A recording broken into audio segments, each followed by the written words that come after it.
Good morning, and welcome to Christ Church. I don't know if you noticed before you came in, but there are so many things in blossom out there. The lilacs and the apple trees and the cherry trees, and it is truly awesome. So it's a great day to gather and celebrate creation. A couple things before we begin, or as we begin. There are bathrooms right out these doors. After the service, there's a time to sort of meet and greet and talk.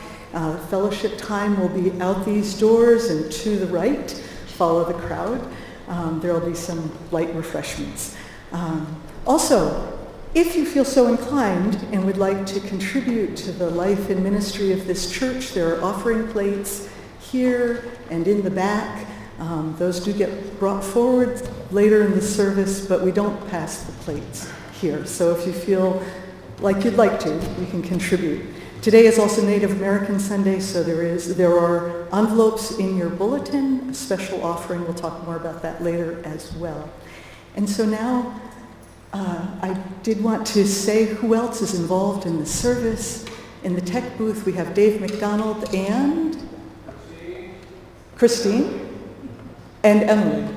And up front, leading our music today, we have Melora, our wonderful music director, and Mark Pascal, and Chris Chartrand. And Dave Wells is going to, because Marty's not here, Dave is going to help us lead hymns this morning. So thank you all for being here. And now let's start with Morning Has Broken, which will be on the screens, I believe, or in the hymn book.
This morning's call to worship is actually written by a Native American by the name of Bo Harris, and I can't pronounce that last name. There's just too many K's in there, which that means rattles with feet.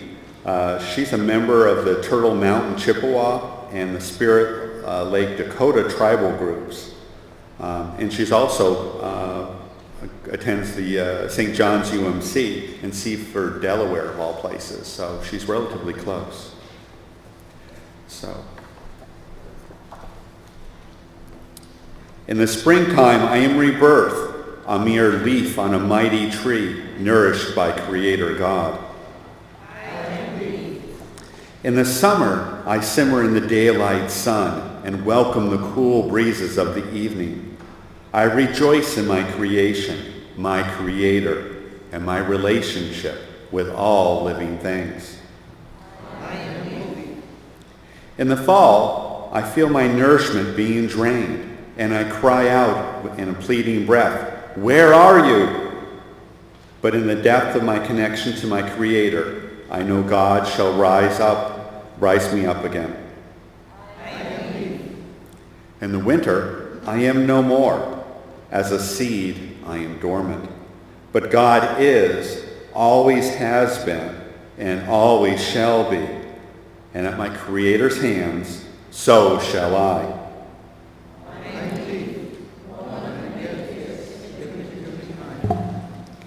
And our next hymn is God of Great and God of Small. It'll be up on the screens, or 3033 in our hymn.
Today's scripture is from Mark 4, verses 26 through 29.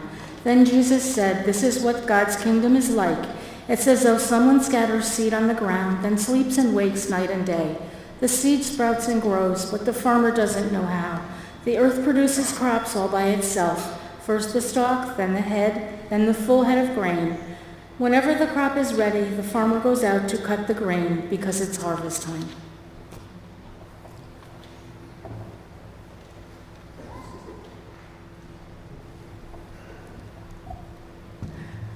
A year ago, my mother and I had the wonderful privilege of going out to see the redwood forests in California. This was a gift from my daughter and son-in-law to my mother, who said that this was something she'd never done and always wanted to do. And because I selfishly decided perhaps that to go on such a long trip, she really needed my presence, we went out together to go touring with Annalisa and Paul.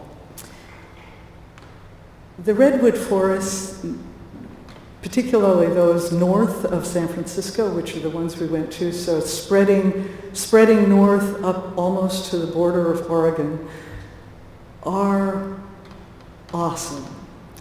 So there's two kinds of redwood trees. There's the big fat redwood trees, and then there's the tall redwood trees. And the ones that are the coastal redwoods are the tall ones. And I wonder if, while I talk, I could get 11 people up here as volunteers. Just come on up.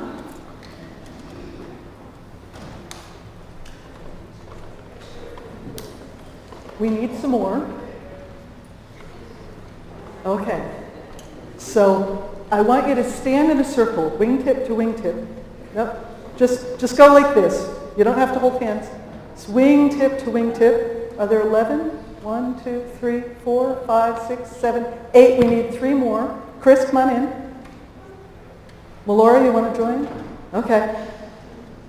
That's 10. Okay, so 11. All right, so imagine this. This is what my daughter and I measured as the distance around one tree. It wasn't the biggest tree in the forest. And imagine looking at these trees, and there's many, many, many of them. And think about the Statue of Liberty. The Statue of Liberty is 305 feet tall from the ground to the tip of the fire of the torch. These trees are 350 feet tall. So surrounded in a forest of giants. Thank you very much for the demonstration.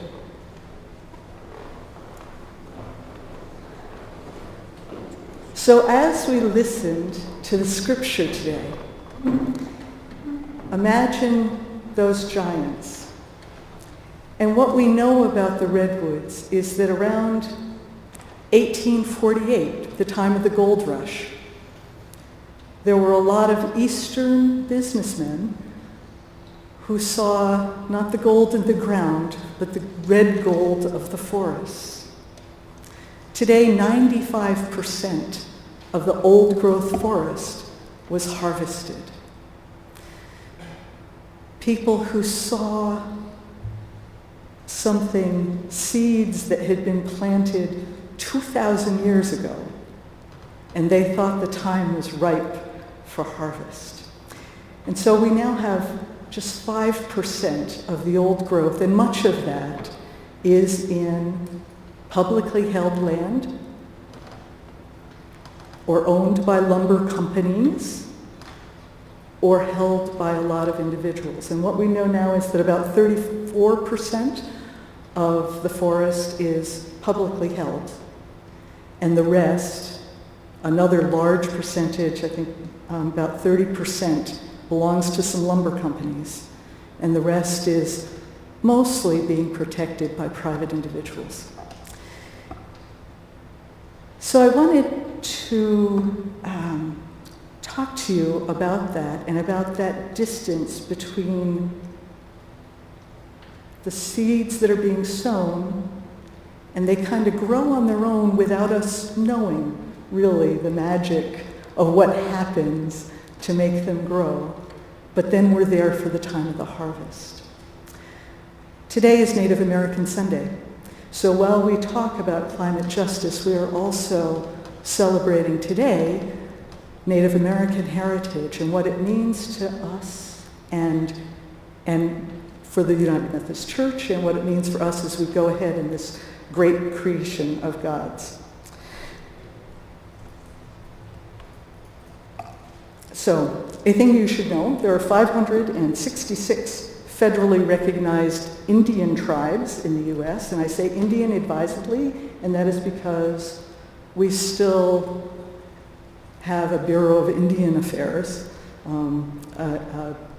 Indian Health Initiative, and as a Bureau of Indian Education. So even though most of us are now saying Native American and Native Alaskans, our federal designations are still as Indians. Population of Native Americans and Alaskan Natives is about 5.2 million, and they live in almost 1.7 million households. One of the sad things that we know is that single race Native Americans, among those, poverty rate is about 30%. In the United Methodist Church, we have 149 United Methodist congregations, including 3 in our conference, and I can tell you what those are. There's the Four Corners United Methodist Church, located on Cattaraugus territory. There's the Hogansburg United Methodist Church, located on the St. Regis Mohawk Reservation at Akwesasne. And there's the Onondaga Nation United Methodist Church, located on the Onondaga Nation Indian Territory. So, those little envelopes, if you make a contribution, if you feel compelled, there are 50% of whatever's given will go to support Native American ministries in our conference. So it includes support for those churches and support services for the people in those churches, such as a transportation program for the Onondaga, and support for language and culture, preservation and restoration, and also advocacy for social justice for the Native American population in our area. So another 25% will go for scholarships for Native American seminarians. For too long, we sent non-Native American elders into the Native American churches. And so we were really imposing a spirituality that was not necessarily of them. And so we look now to be able to do a better blend in a way that's more sensitive to Native culture. And then there's another 25% that goes for urban initiatives for Native Americans that are living away from their reservations and in urban areas and needing support. So, all of that. And just because it is Native American Sunday, I thought as another scripture, almost, I would share with you a creation story from the Shawnee. When God created everything, God decided that somebody intimate to God needed to be at least one of the creatures that walked on the earth. And so God took God's own heart and broke it into pieces, called the four winds, and threw the pieces into the four winds to be scattered to the distant points and dropped along the way. And every place that a piece of heart landed on the earth, a new people sprang up. And God said to those people, you need to learn about where you are. You need to walk on it. You need to see it. You need to smell it and taste it. And when you're ready, I want you to come back together and share your wisdom. And when you do this, you will restore the heart of God. So I think this has something to say to us as we talk about climate justice. To go back to the redwoods, a fascinating thing about redwoods is that they talk to each other. They live in community. Their root systems, remember they're taller than the Statue of Liberty? Their roots don't go down so much as they go wide, and they intertwine. They hold each other up. They send nutrients from one to the other. They send, if one is being attacked by beetles, the others send toxins to kill the beetles. It's fascinating. And what I found when I was trying to find that information again, I found that forests across the planet talk to each other. The trees and the trees of different species talk to each other.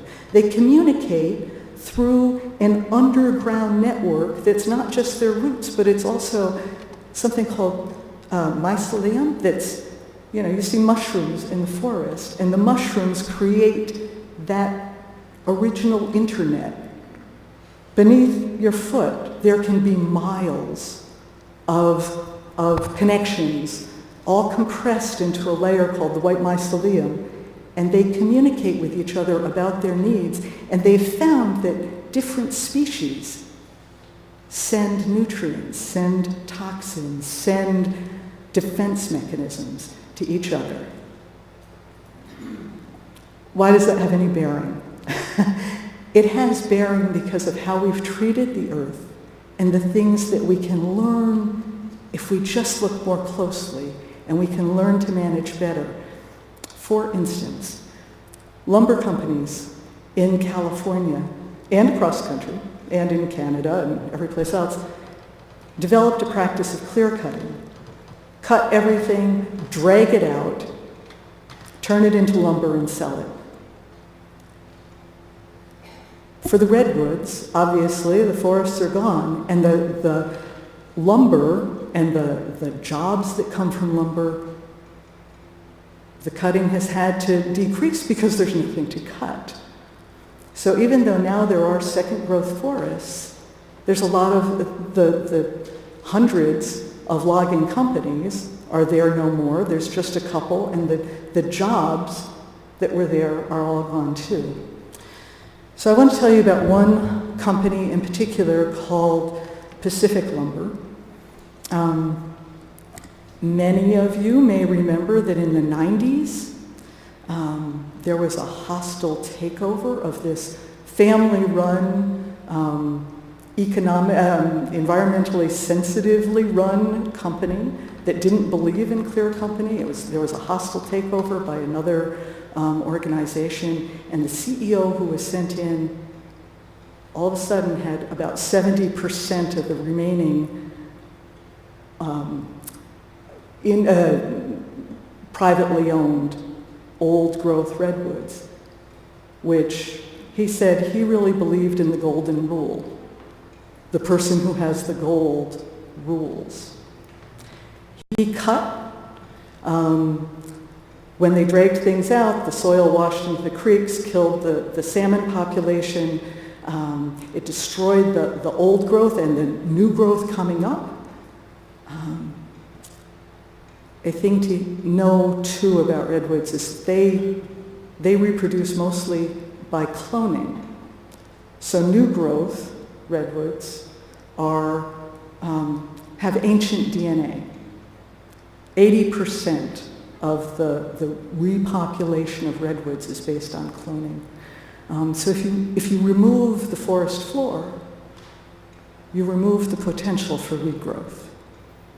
There's not a lot that happens from seed for the redwoods.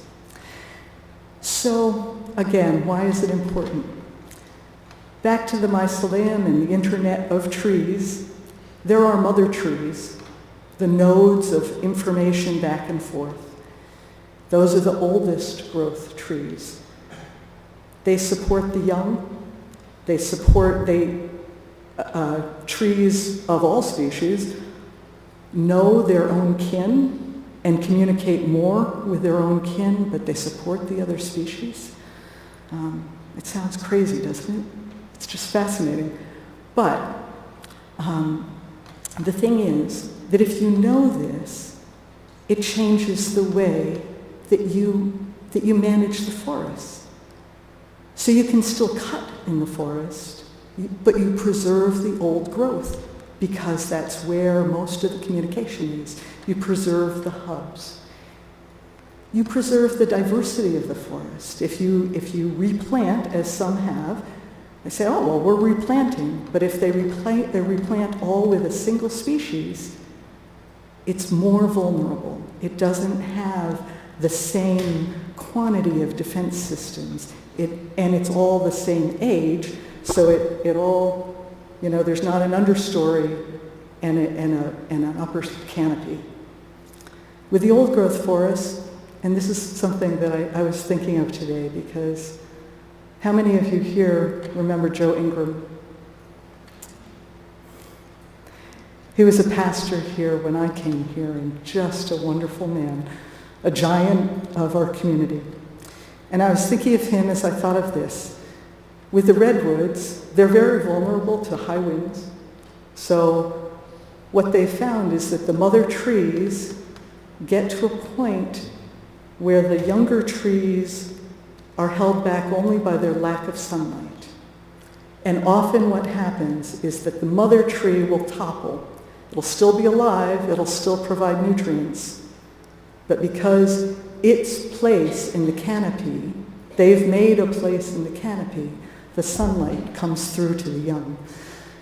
And I thought that that's much like the giants of our faith, that They move on and make a space for the young to come up and carry forward the DNA and the faith. So a little tribute to Joe there. So back to Pacific Lumber. There were a lot of tree huggers that came out in the 1990s. It was known as, there was a Summer of the Redwoods. I don't know if any of you recall that, but people climbing into the trees and refusing to let them be cut. Some of those protesters ended up dead because there were people who thought that their money was more important than the environment. But eventually, Pacific Lumber ended up going bankrupt, as much because they had put themselves out of business as because of any protest or government regulation. Their assets were taken over by a new company called Mendocino Redwoods Company, and they are now committed to foresting in a way that is more sensitive, that understands more about the science, leaves the old growth, cuts only what will grow in an annual period. Jobs have been restored. Justice has been restored. So I think that this is the thing that our scripture and the creation story of the Shawnee taken together can mean for us. That if we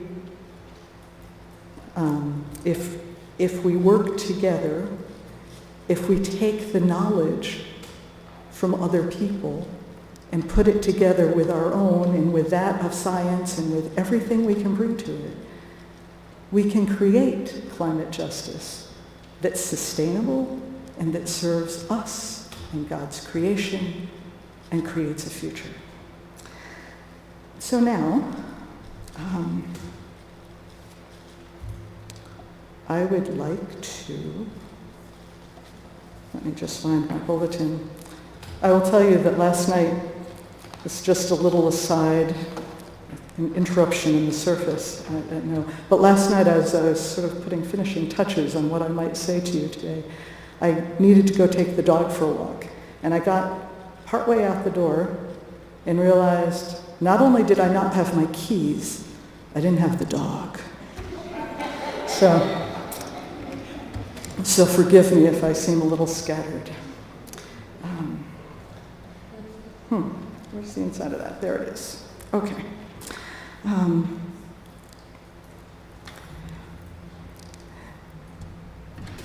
As we begin our time of prayer, I did ask somebody if they might do this, but they couldn't get back to me and I are not here today, so bear with me still.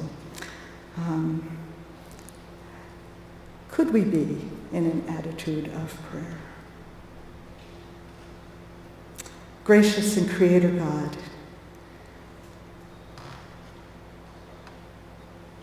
we ask for your wisdom as we look at the very big challenges faced by our climate,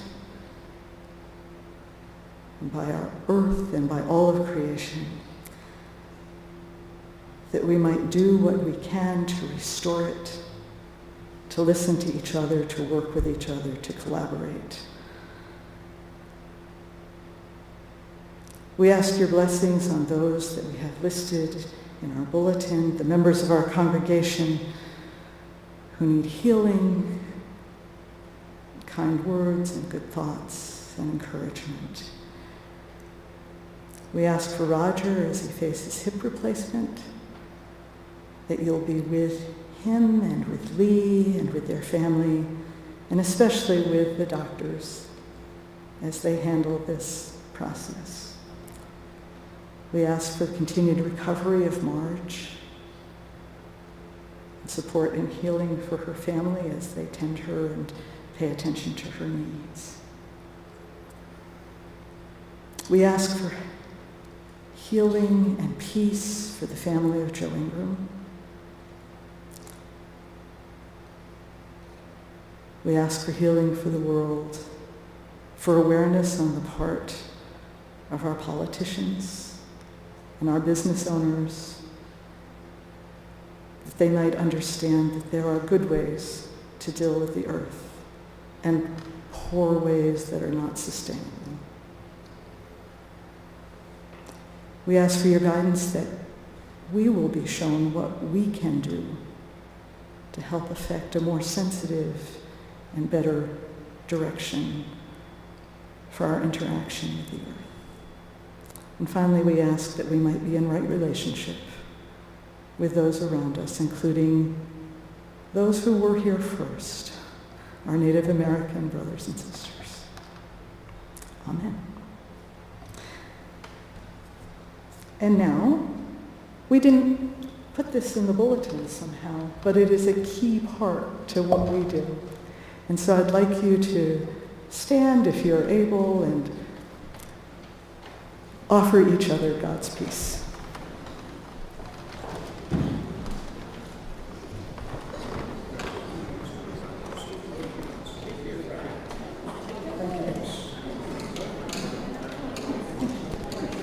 Thank you.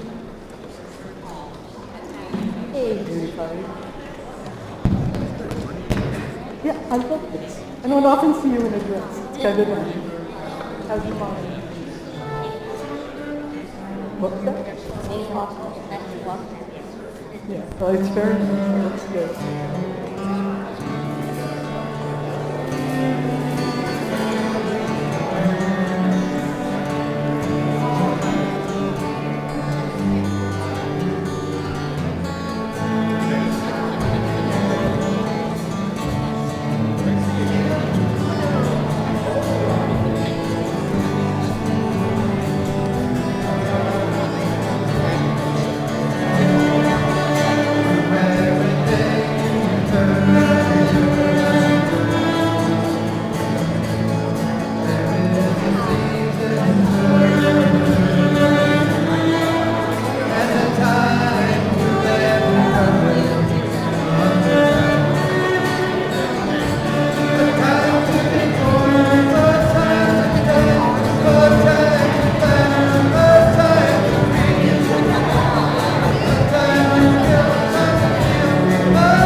filled with praise.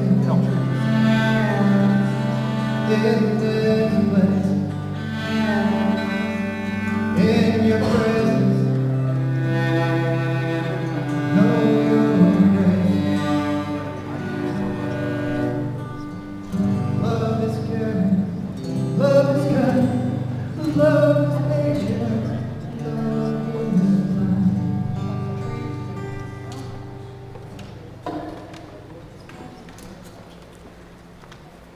And at this time, I would invite the ushers to bring forward the offering, and we will sing the presentation of gifts.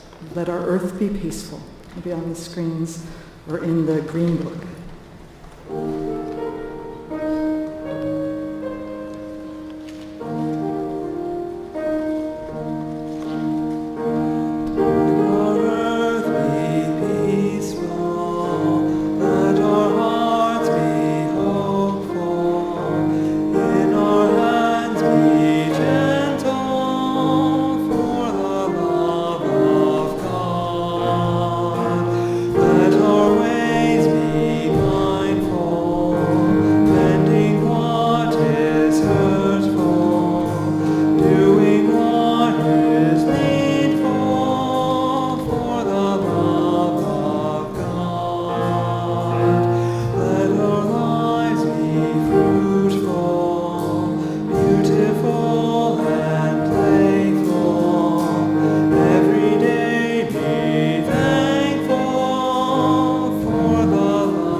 Creator God, accept these gifts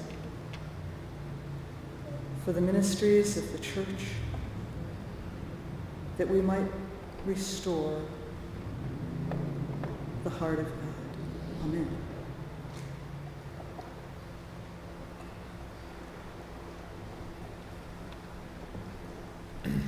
So you should have seen me this morning. Next Sunday's crop walk. So of course I have to wear a shirt that says crop walk on it. And I couldn't find another one to match it. So I'm going through the totes and finally, Ron and I are both wearing crop walk shirts today. And if you're planning on walking with us, anybody here, raise your hand. Okay.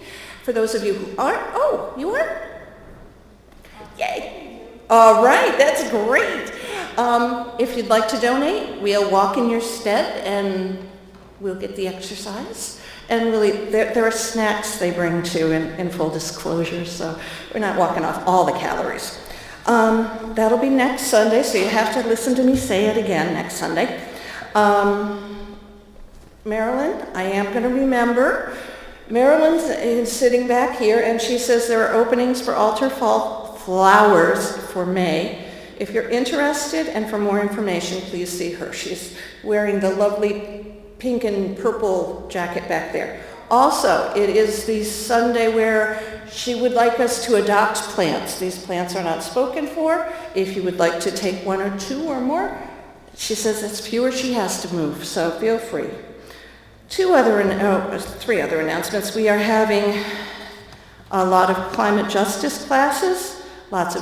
It's the same class, but it's meeting 3 different times. And if you're interested, the times are in the bulletin. We also are, since Marty's not here, I can say this, we're gathering money as a farewell gift for Pastor Marty. Please see Dave, who's our singer for today, or Mark on the drums, if you have donations for that. And from Melissa, but really from Joel, there's a reconciling reach out this Saturday, May 6th, 10 a.m. to 3 p.m. at First UMC in Schenectady. And it's for planning our next move to make our progressive voices heard. If you're interested, see me and I'll give you Joel's phone number. I guess would be how we do that. Okay, thank you very much. And good thing Deb left us up here. What do we do now? The last song is Draw the Circle Wide. So if you would stand and sing if you are able, number 3154, or it's on the screen.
So I know I've heard from some of the church replanters that nobody actually likes to interact in church. It makes them uncomfortable.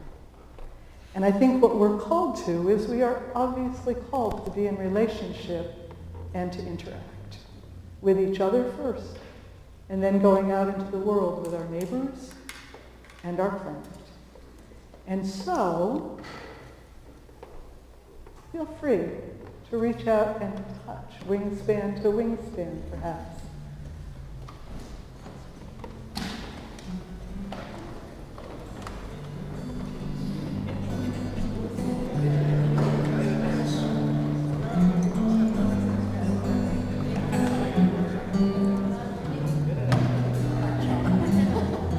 And I would say that as we are gathered and in relationship together, that we remember that trees are referred to as stands of trees, and that we are called to stand together.